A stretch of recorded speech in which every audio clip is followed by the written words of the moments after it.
Something new is the violence assessment tool that you're going to be seeing. You will see this in your activities when an admission order is placed on your patient.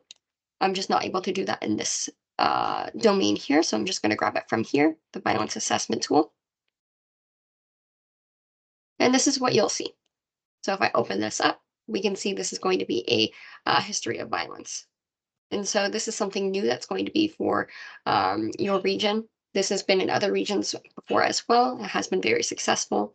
And so if that patient has a history of violence that you know of, you would be selecting one. If not, you would select NA or not available because you have not seen those behaviors before. So you're not sure if they exist. They're just not what you have seen. They're not applicable yet.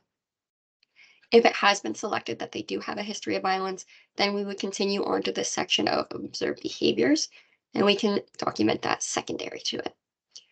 And so, for example, confused, let's say, yes, this patient has a concussion, they're confused. Are they irritable? Not so much, not very boisterous, not making threats. Let's say they are a little bit paranoid and suspicious at this moment. They're not going through withdrawal, but they have some inappropriate behaviors and body language. So we can see now that I've gone through that information, we have a total score here that auto-populates, and it's at a 5.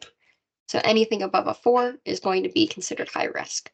And so we're going to see this more in different microsims and training moving forward for the end users, but for here, we're just demonstrating. And so down here, we can see different interventions that we're able to take for that patient. So I can say, yes, I'm going to be applying a flag alert after this. Environment has been scanned. Potential risks have been removed from the environment. Maybe a code white has been initiated. And so in here, I can document all those interventions that I take if my patient has one of these scores.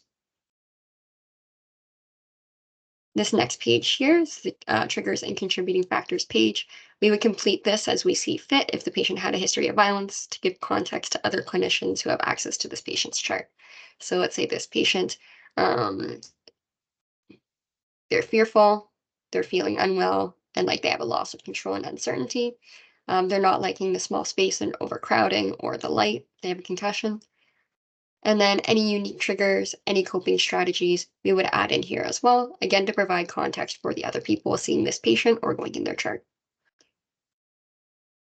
This last section in here, we can see has a red asterisk again, so we can see that we do have a mandatory field.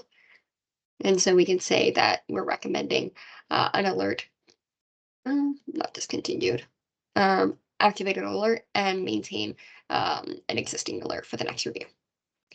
And so again, when I'm done on this, we are going to sign off on